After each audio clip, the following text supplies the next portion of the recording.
4,500 বছর আগে মানুষ তৈরি করেছিল এমন এক স্থাপনা যা আজও পৃথিবীর সবচেয়ে বড় রহস্যগুলোর মধ্যে একটি, মিশরের গ্রেট পিরামিড, যা তৈরি হয়েছিল ফারাও কুফু এর সমাধি হিসেবে। আপনারা কি জানেন এই পিরামিড তৈরিতে প্রায় 23 লক্ষ পাথরের ব্লক ব্যবহার করা হয়েছিল, যার এক একটির ওজন ছিল প্রায় 2 থেকে 50 টন। অবাক করা বিষয় হলো সেই যুগে কোনো ক্রেন বা আধুনিক প্রযুক্তি ছিল না, তাহলে মানুষ এত ওজনের পাথর 840 ফুট উঁচুতে কিভাবে তুলল? বিজ্ঞানীরা আজও এর সঠিক উত্তর খুঁজে বেড়াচ্ছেন। রহস্য এখানেই শেষ নয়। পিরামিডের ভেতরে বছরের যে কোনো সময় তাপমাত্রা সবসময় স্থির থাকে, ঠিক 20 ডিগ্রি সেলসিয়াস। বাইরের মরুভূমিতে 50 ডিগ্রি গরম থাকলেও ভেতরটা কিন্তু একদম ন্যাচারাল এসি।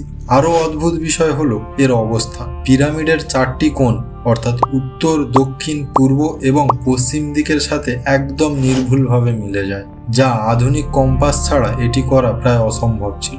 অনেকে তো মনে করেন এগুলো মানুষ নয়, বরং ভিন গ্রহের প্রাণীরা অর্থাৎ এলিয়েনরা তৈরি করেছে, কারণ ওরিয়ন বেল্টের 3টি নক্ষত্রের সাথে পিরামিডের অবস্থান হুবহু মিলে যায়। বিজ্ঞান নাকি অলৌকিক শক্তি? আপনার কি মনে হয়? কমেন্টে জানান। এমনই সব রহস্যময় ইতিহাসের জন্য সাবস্ক্রাইব করুন।